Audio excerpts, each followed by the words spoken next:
오늘 본문 말씀을 한 번 더 보겠습니다. 열왕기상 18장입니다. 오늘 본문이 약간 길어요. 열왕기상 18장 1절에서 19절까지입니다. 조금 기니까 제가 한 절, 여러분이 한 절 이렇게 교독을 합니다. 한 절씩 교차적으로 읽는 걸 교독이라고 합니다. 제가 1절 읽으면 여러분이 2절 이렇게. 열왕기상 18장 1절에서 19절까지 구약성경 546쪽 앞에 있습니다.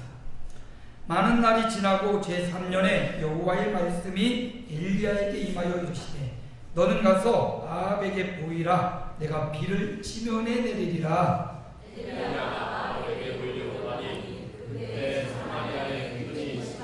아합이 왕궁 맡은 자 오바댜를 불렀으니 이 오바댜는 여호와를 지극히 경외하는 자라.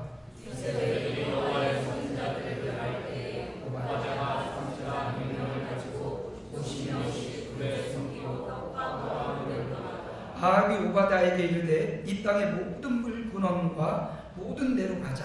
혹시 꼴을 얻으리라. 그리하면 말과 노새를 살리리니 짐승을 다 잃지 않게 되리라 하고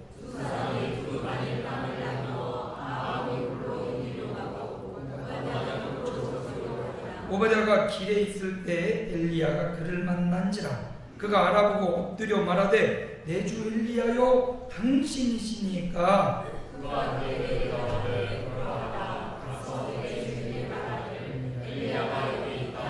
이르되 내가 무슨 죄를 범하였기에 당신이 당신의 종을 아합의 손에 넘겨 죽이게 하려 하시나이까.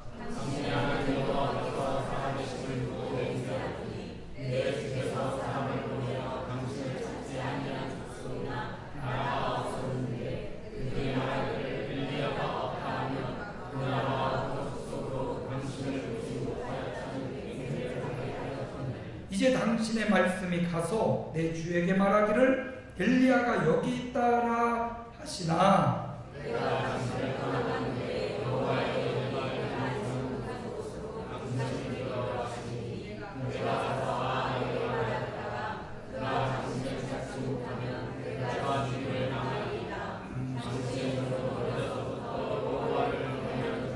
이세벨이 여호와의 선지자들을 죽일 때 내가 여호와의 선지자 중에 100명을 50명씩 불에 숨기고 떡과 물로 먹인 일이 내 주에게 들리지 아니하였나이까.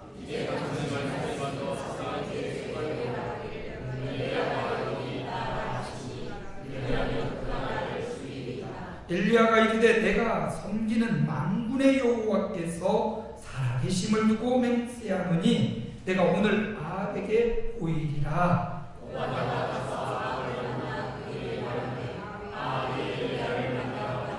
엘리야를 볼 때 아합이 그에게 이르되 이스라엘을 괴롭게 하는 자여 너냐?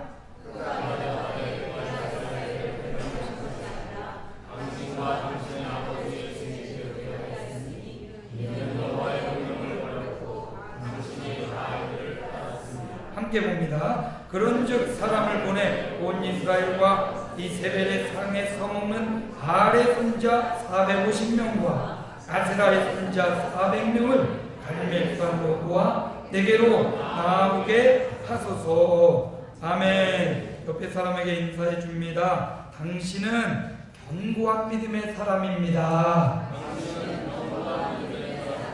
한 번 더 말해줍니다. 당신은 튼튼한 믿음의 사람입니다. 그렇습니다. 오늘 거룩한 성일에 예배 나오신 모든 분들이 견고한 믿음을 갖고 있습니다. 튼튼한 믿음의 사람이라고 저는 믿습니다. 믿음이 없으면 이 더운 날 이곳까지 못 올 겁니다. 그런데 더운데도 믿음이 있으니까 휴가철이고 다른 곳 산이나 바다로 갈 터인데 예배당에 왔다는 것 자체가 믿음 있는 사람입니다. 다시 한번 보고 정말 믿음의 사람이시군요. 진심을 좀 담아가지고 앞뒤 좌우로 정말 믿음의 사람이네요. 하나님이 이런 견고한 믿음의 사람이 되라고 재료를 주십니다. 때로는 때로는 그 재료가 축복이고 행복이고 기쁨입니다. 좋은 일이 벌어집니다. 이것이 다 믿음을 위한 뭐라고요?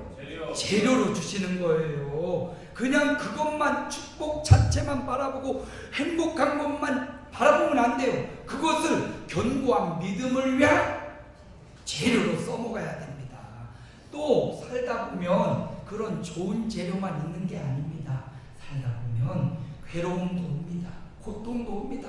쓰라리고 남다른 아픔과 탄식이 생겨날 때가 있습니다. 누구에게 말 못할 만한 그런 아픔, 정말 이런 잘못이 다시 내 삶 가운데 오지 않았으면 좋겠다고, 왜 나에게만 이런 고난이 있냐고, 그런 고난도, 그런 탄식도 우리를 튼튼한 믿음의 사람으로 세우려는 뭐라고요? 재료. 그것도 재료입니다. 고난도 재료예요. 아픔도 때로는 재료고, 당하면 안 되겠는, 정말 이런 일을 내 삶에 오지 않았으면 좋겠는 그 고난도 때로는 우리를 견고한 믿음으로 세우기 위한 재료로 주신다라는 말입니다. 더 나아가 이 어려움을 당할 때 하나님 앞에 부르짖어 기도하면 하나님이 응답해 주십니다. 아멘. 하나님 앞에 간절함으로 부르짖으면 기적도 주십니다. 우리 삶의 기적이지 하나님 앞에서는 기적이 상식입니다. 아멘. 하나님의 눈앞에 볼 때는 우리에게는 못 고칠 질병이고 우리에게는 견딜 수 없는 아픔이지만 하나님이 볼 때는 까딱만 해도 상식적으로 이루어지는 일들이 너무나 많다라는 거예요. 여러분, 하나님이 이 모든 것을 재료로 주셨습니다. 축복과 기쁨과 행복도, 때로는 고난과 탄식과 아픔도, 기도에서 응답받는 것과 기적도 다 그 자체의 의미가 있는 게 아니라 그걸 통해서 견고한 믿음으로 세워지라고 재료로 주셨다. 한 주간 어떤 재료를 받으셨습니까? 무더위를 재료로 받았어요. 얼마나 덥든지 예배당이 그리울 정도로 그러지 않았습니까? 우리 예배당이 가장 시원합니다.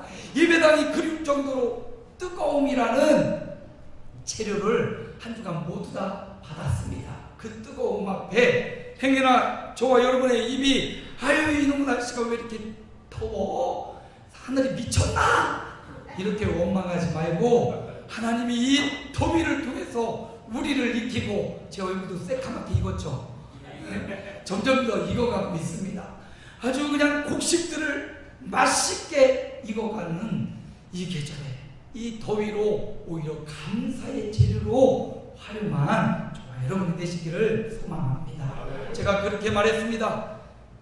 작은 기쁨과 혹은 고난 앞에 일비하지 말고, 하나에 기뻐하고 하나에 괴로워하지 말고 이 모든 것을 견고한 믿음의 재료로 삼아서 더 성숙하고 하나님 앞에 나아가는 믿음의 사람이 되자 말했습니다. 초보적인 믿음에서 확신 있는 믿음으로, 확신 있는 믿음에서 성숙한 믿음으로 이 모든 재료를 활용하여 성숙한 믿음의 여름철을 보내시기를 주님의 이름으로 축복합니다. 오늘 본문은 조금 길어요. 19절까지 아주 긴 말씀을 읽었지만 내용은 간단합니다. 때가 됐습니다. 하나님의 약속의 때가 되었습니다. 이만하면 아방이 내가 섬기는 바알이 우리에게 풍성함을 주는 게 아니구나. 그렇게 바알을 섬겼지만 3년 반 동안 비가 내리지 않고 이슬이 내리지 않으니까 곡식들이 다 말라들어주고 풍성함은 어디 간들 사라지고 가뭄만 기근만 남았습니다. 엘리야가 그렇게 말하고 사라졌습니다.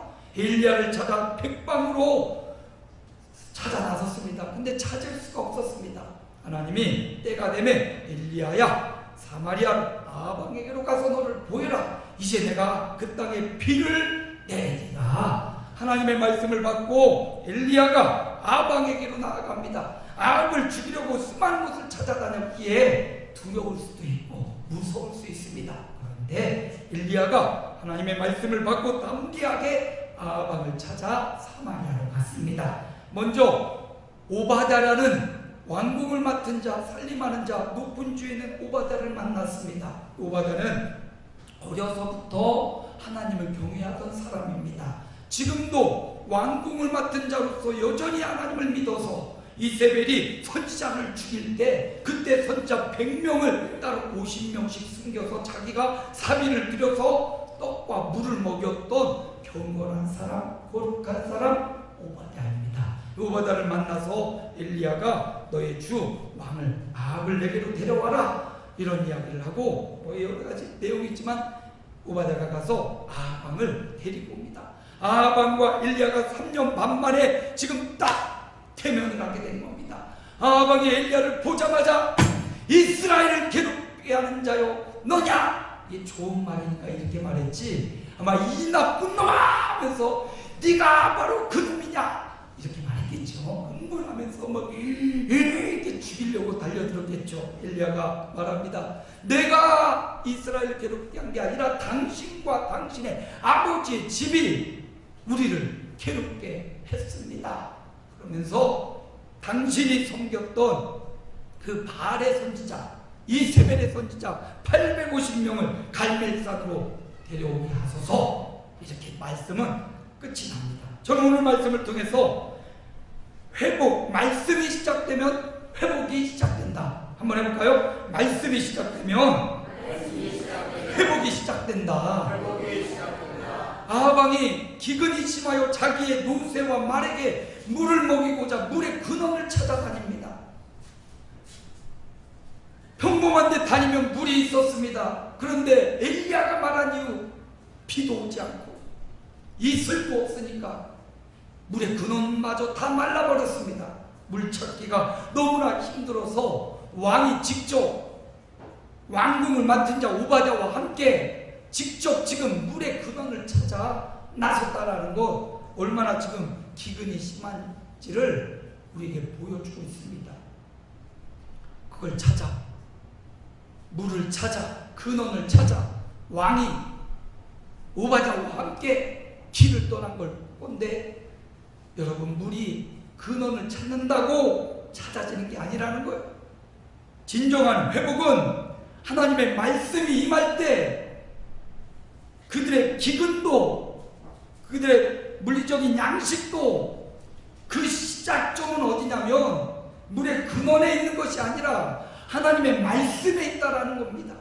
여러분 하나님의 말씀이 빛이 있으라 하셨더니 세상이 공허하고 혼돈하였는데 세상에 질서가 생기고 바로 잡혀갔던 것처럼 하나님의 말씀 빛이 있으라 라는 말씀과 동시에 회복과 질서와 자연의 섭리가 시작되었다라는 말입니다. 그러므로 말씀이 시작되는 그곳이 회복이 시작되는 현장인 것입니다. 여러분 엘리야에게 하나님이 임하여서 이렇게 말합니다. 제3년에 많은 날이 지나고 제3년에 여호와의 말씀이 엘리야에게 임하여서 너는 가서 아합에게 보이라. 내가 비를 지면에 내리리라. 누가요? 누가 내린다고요? 내가 여호와 하나님이 참 하나님이신 여호와가 비를 지면에 내리리라. 물의 근원을 찾는다고 물이 발견되는 게 아니었어요. 하나님의 말씀이 있는 그곳에 회복의 시작이 오고 하나님의 말씀이 들려지는 그 현장에 인생의 자각과 깨어남이 일어나는 것입니다. 평범한 삶을 살아가는 저와 여러분에게도 날마다 목사님의 말씀이 들리고 주변에 수많은 말이 들릴지라도 어느 순간 하나님의 말씀이 탁 들려올 때 인생의 잠같은 흑암에서 탁 깨어나는 역사가 일어나더라고요. 오늘 말씀을 듣는 저와 여러분에게 하나님의 말씀이 우리의 마음과 신비에 들려지고 깨어져서 그 말씀이 들려지고 우리 신비에 새겨질 때 우리는 진정한 회복을 맛보게 될 것입니다. 똑같은 말이고 똑같은 연설이고 똑같은 설교이지만 어느 순간 그 말씀이 살아있는 하나님의 말씀으로 들려오는 그 순간 그것이 진정한 회복의 순간입니다. 오늘 엘리야에게 많은 날이 지나고 여호와의 말씀이 엘리야에게 임하자 비로소 사마리아의 회복의 신호탄이 울렸습니다. 오늘 여호와의 말씀, 하나님의 말씀이 저와 여러분에게 울림으로 와서 그 말씀이 들려지고, 나 인생의 회복, 내 인생의 참된 목적, 내 인생의 어떤 삶의 위대한 가치, 이 가치 어디에 있는가? 살아계신 하나님의 말씀 가운데 있구나. 살아있는 이 말씀이 나를 깨우고, 이 말씀이 나를 믿게 하고, 이 말씀이 내 생명이 되고 내 인생을 회복했구나. 엘리야에게 임한 이 말씀이 엘리야를 깨우고 이스라엘 기근으로부터 깨우는 위대한 말씀이었습니다. 오늘 아브라함에게 하나님의 말씀이 임하니까 아브라함이 본토 친척 아비집을 버리고 그 말씀을 따라 가나안 땅으로 정처 없이 나아갔습니다. 오늘 이 말씀, 생명 있는 말씀, 치료하는 말씀, 회복의 말씀이 우리 삶에 탁 들려지고 새겨지면 저와 여러분의 인생에 남은 생애가 바뀌어지고 회복이 시작되고 치료가 시작되고 놀라운 변화가 일어날 줄로 믿습니다. 제가 가족 얘기는 가능한 안 하려고 하는데, 아들이 요번에 필리핀 선교를 다녀왔습니다. 저는 아들을 생각할 때마다 늘 간절함이 있고 애절함이 있습니다. 얘가 목회자 자녀로 태어나서 자기가 선택한 길은 아니잖아요. 믿음을 갖고는 있고 교회는 다니지만 늘 아빠, 나는 하나님이 잘 안 믿어져요. 나는 내 이성적으로 아빠가 목사님이기 때문에 아빠를 대접해 주려고 교회에 나가는 거지, 다른 사람들을 생각해서, 아빠를 생각해서, 가족을 생각해서 평화롭게 하려고 교회를 나가는 거지, 나는 창세기 이야기나 성경의 이야기나 예수님의 이야기가 난 믿겨지지 않아요. 제가 그랬어요. 그래, 그렇구나. 그렇지만 아빠가 너에게 고맙다. 네가 아빠를 생각해서 몸이라도 교회에 나와주고 아빠의 체면을 생각해서라도 신앙생활 해주는 거 너무 고맙게 생각한다. 결혼하기 전까지는 네가 그렇게 계속 쭉 힘들더라도 아빠 체면을 생각해서 해주면 좋겠다. 그랬더니 아들이 알겠습니다. 그래, 착하죠? 저 생각해서 제 체면을 생각해서라도 교회는 나가주겠다는 거. 여러분, 목사 아들이 교회를 안 나가주면 이 목사가 설교가 말빨이 안 먹히고 말씀에 능력이 안 나. 지 아들이라 똑바로 하지 그럴 거 아니에요. 그런데 나와라도 주겠다니까, 겉모습으로 앉아있는 주겠다니까 얼마나 고마워요. 우리 막내딸도 나와는 주잖아. 일부 예배 나와서 자리를 앉아주긴 하잖아. 얼마나 고마운지 몰라요. 제가 장가 가기 전에 혹은 시집 가기 전에, 시집 장가가 좀 빨라지면 30살 되기 전까지는 저와 같이 하자. 그리고 30살이 넘어가고 혹시 너희가 결혼을 하고 나가면 너희가 교회를 안 다닐 수도 있고 너희 자율적으로 교회를 떠날 수도 있겠지만 아빠는 너희를 위해서 평생 기도할 거다. 그러나 30이 넘어가면 어떻게, 제 아들이지만 제 뜻대로 할 수 있어요. 내 자녀들이지만 내 마음대로 신앙을 강요하고 믿겨지지도 않는 걸 어떻게 강요할 수 있겠어요. 늘 아들을 향한 그 빈자리가 늘 있었어요. 그 답답함이 있고 기도함이 있었는데, 이번에 필리핀에 선교를 가서 연합으로 가서 거기서 선교를 하는 중에 저 서울 일산에 있는 어떤 교회에서 대학생들이 현장에 선교를 하러 온 겁니다. 선교하러 와서 여기서 복음을 전하며 따로 이렇게 사역을 하는데, 저녁에 모여서 조별로 이야기를 나누고 이렇게 서로 성경 공부식으로 이야기를 나누고. 근데 그 서울에서 훈련받은 이 대학생들이 대부분 엘리트 출신이고 연고대 출신들이 많다고. 근데 그들이 와서 현장에 복음을 전하는 사역을 하고 있는 거예요. 평신도로 대학생들이 필리핀 현지에서, 얘네들은 한 교회에서 사역을 하고 이들은 현지 필드에 가서 가정 다니고 복음을 전하는 애들인 거예요. 그리고 저녁에 같은 조로 모여서 이야기를 나누고 성경공부를 하는데, 그런 이야기를 이들이 조리 있고 논리적으로 복음의 내용을 말해주고 같이 질문도 하고 이야기를 하는 순간 우리 아들의 마음에 갑자기 살아계신 하나님이 경험되어지고 믿어지더라는 거예요. 정말 놀랍게도 그 선배들의 말이 진짜같이 믿어지고 더 듣고 싶고 이게 끝이 나버렸어요. 그동안 자기가 생각해오고 자기가 이성적으로 논리적으로 믿겨지지 않았던 것들이 단 한순간에 해결이 되어지고 수련회를 갔다 와서 저녁에 자고 있는 저를 만나고 자서 먹는 그 다음날 저에게 아빠 하나님이 믿어져요. 아빠 진짜였어요. 그러더니 그 이야기를 들으면서 아직 이 복음을 듣지 못한 사람들이 막 생각나면서 그 얘기가 막 해주고 싶었다라는 거예요. 아, 얘가 인격적으로 개인적으로 이제야 하나님을 만났구나. 물론 어떤 이야기를 했는지 제가 자세히 물어봤어요. 그랬더니 별거 없어. 늘 제가 말하던 얘기예요. 예수님의 십자가와 예수님의 부활이에요. 다른 게 없어요. 그런데 이 이야기를 계속해서 했는데 어느 시점이 되니까 반복적으로 들었던 그 이야기가 나는 이성적으로 논리적으로 믿어지지 않았는데 어느 순간에 그 왕족에서 그 이야기를 들으니까 그 순간 믿어지고 그 순간 마음의 불신과 그 마음에 매였던 모든 것이 탁 풀어지면서 예수님을 인격적 개인적으로 만났다는 신앙의 간증을 들었습니다.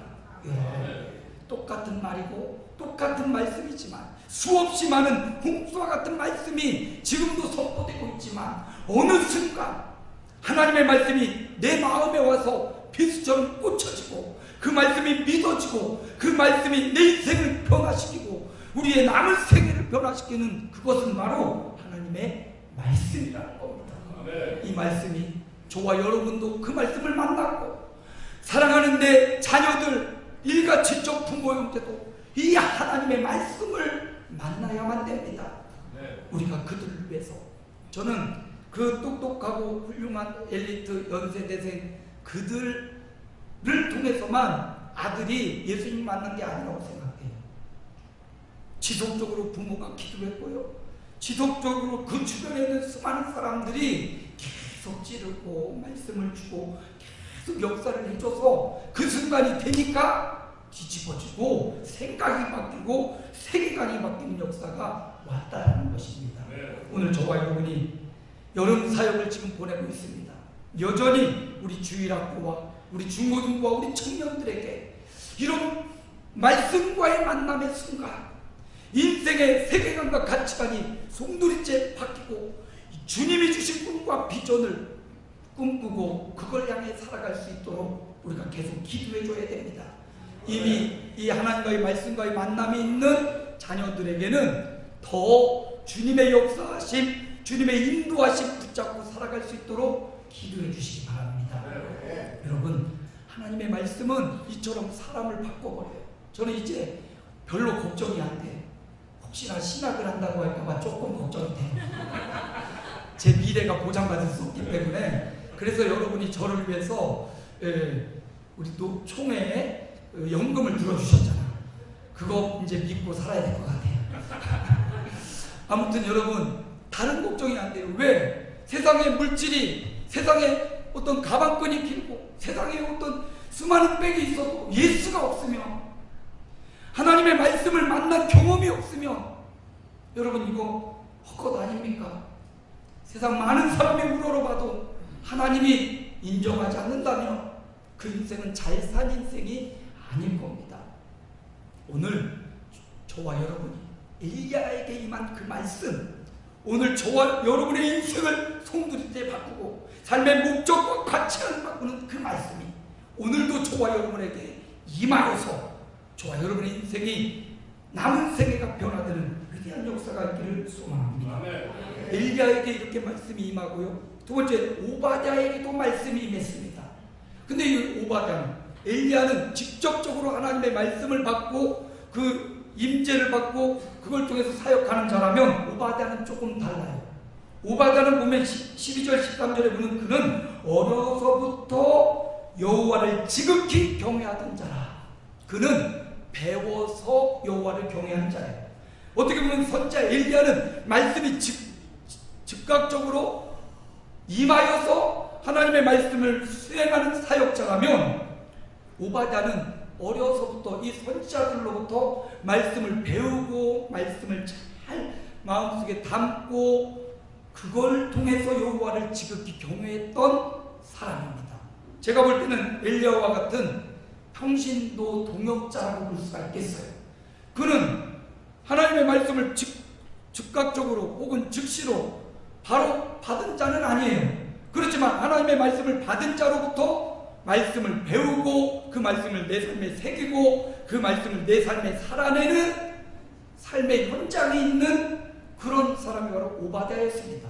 오늘날의 성직자인 목사는 하나님의 말씀을 연구하고 이 말씀을 전하는 자라면, 마치 온 우리 교우들은 오바댜와 같이 이 말씀을 전해 들어서 이 말씀을 가지고 삶의 현장에 가서 직장의 현장, 치열한 어떤 경쟁이 있는 그 현장에서 살아내고 말씀으로 그 현장을 변화시키고 그 말씀을 품고 그 말씀을 세상 가운데서 증거해야 될, 어떻게 보면 아주 막중한 사명을 받고 있는 오바댜와 같은 사람이 바로 우리 교우들입니다.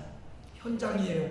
어떻게 보면 목사는 이렇게 살아야 됩니다, 이렇게 안 됩니다 라고 말해주지만 각자의 삶의 현장은 너무나도 치열하고 너무나도 다르고 어떤 말씀으로 살려고 하면 너무나 많은 적들도 있고 그런 현장을 치열하게 살아가고 있습니다. 그럼에도 불구하고 오늘 오바댜를 보십시오. 가장 악한 아합 왕 밑에서 왕궁을 맡아가며 살림을 해가고 있습니다. 그 안에서 어떻게 아합 왕, 바알과 아세라를 섬기는 아합 왕 밑에서 어떻게 신앙생활하고 어떻게 이 자리를 견뎌냈는지 참 미스테리합니다. 그런데도 불구하고 그는 그 어려운 자리를 지켜내고 있어요. 자기만 살고 있는 게 아니라 자기가 받은 그 모든 걸 잘 활용해서 죽어가는 선지자 100명을 숨겨서 그들에게 떡을 공급하고 이 가뭄의 시기에 물을 공급하는 위대한 일을 오바댜가 하고 있어요. 엘리야도 위대한 일을 하고 있지만 여러분, 그 말을 받고 어려서부터 하나님의 말씀을 받고 삶의 현장을 살아내는 오바댜 같은 평신도 동역자가 없다면 어떻게 교회가 유지되고 운영될 수 있겠습니까? 이름 없이 빛도 없이 오바댜가 하나님의 말씀을 어려서부터 받고 그 말씀대로 그 어려운 환경에서도 살아내고 지켜내고 사람을 모르게 살려내는 이 위대한 사역자가 있었기에 북이스라엘은 여전히 희망이 있었던 겁니다. 오바댜는 하나님의 말씀을 배워서 마음에 담고 살아냈던 사람입니다. 하나님의 말씀을 즉시로 찌릿찌릿 받지 않아도 목회자를 통해서 하나님의 말씀을 배웠다면 여러분도 하나님을 경험한 사람인 겁니다. 우리 모두 다 하나님의 말씀을 직접적으로 경험한 거나 동일한 것입니다. 그러므로 하나님의 말씀을 배워서 살아냈던 오바댜처럼 우리도 하나님의 말씀을 받아서 그 말씀을 품고 어렵지만 여러분의 삶의 현장을 세상 사람과 섞여서 철저한 경쟁 사회 속에 있는 그곳에서 말씀을 잘 담아내고 살아내는 말씀 받은 종들이 되시기를 축원합니다. 세 번째, 아합에게도 하나님의 말씀이 임했습니다. 엘리야는 그 말씀을 받고 그 말씀을 가지고 사람들 앞에 갔고, 오바댜는 어려서부터 그 말씀을 품고 그 말씀을 살아냈다면 아합 왕은 하나님의 말씀을 그 아버지 때부터 하나님의 명령과 말씀을 받았는데, 오늘 말씀 18절을 함께 읽습니다. 함께 읽습니다. 그가 대답하되 내가 이스라엘을 괴롭게 한 것이 아니라 당신과 당신의 아버지의 집이 괴롭게 하였으니 이는 여호와의 명령을 버렸고 당신이 바알들을 따랐습니다. 무엇을 버렸습니까? 여호와의 명령을 버렸습니다. 말씀을 버린 거예요. 동일하게 말씀이 왔는데 엘리야는 그 말씀에 순종하고 나아가고 오바댜도 그 말씀을 배워서 그 말씀을 삶에서 살아냈습니다. 그런데 아합은, 그의 아버지 오므리는 하나님의 명령이 있는데, 말씀이 있는데 그 말씀을 떠나고 바알과 아세라를 따르고 그 결과 자기도 괴롭고 온 이스라엘을 괴롭게 하는 자가 되었습니다. 보세요. 오늘 동일한 세 부류의 사람에게 동일한 현상은 하나님의 말씀입니다. 말씀이 시작되니까 귀근이었던 이스라엘의 사마리아의 회복이 시작됐습니다. 말씀이 오바댜의 삶에 있으니까 그와 죽어가던 선자 100명이 사는 생명의 역사가 있었습니다. 그런데 말씀이 없는 아방은 여전히 괴로운 가운데, 더 극심한 괴로운 가운데로 나아가는 불행한 삶을 우리에게 보여줍니다. 여러분, 살아있는 하나님의 말씀, 하나님의 말씀은 살았고 활력이 있어 좌우의 날선 어떤 검보다 예리하고 관절과 골수를 찔러 쪼개기까지 하고 마음의 뜻과 생각을 판단한다고 했습니다. 바로 이 말씀이 저와 여러분 가운데 오늘 시작됩니다. 그로 말미암아 진정한 회복도 시작될 것입니다. 생명의 말씀, 우리를 변화시키는 말씀, 우리의 인생의 기근을 끝내는 말씀, 그 말씀이 우리 가운데 시작되어서 저와 여러분의 치료가 시작되고 회복이 시작되고 생명이 시작되는 위대한 한 주간이 되시기를 주님의 이름으로 축복드립니다. 살아계신 아버지 하나님, 은혜를 감사합니다. 말씀이 시작된 바로 그곳에 회복이 시작되었습니다. 물의 근원을 찾아다닌다고 회복이 일어난 것 아닙니다.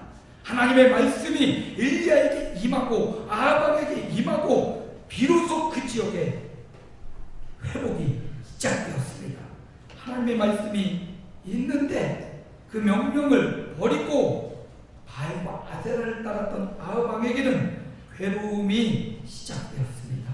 오늘 살아계신 하나님의 말씀이 엘리야에게, 오바댜에게, 오늘 예배드리는 한 사람 한 사람에게 임하여서 회복이, 치료가 시작되는 날이 되게 하여 주옵소서. 예수님 이름으로 기도하옵나이다.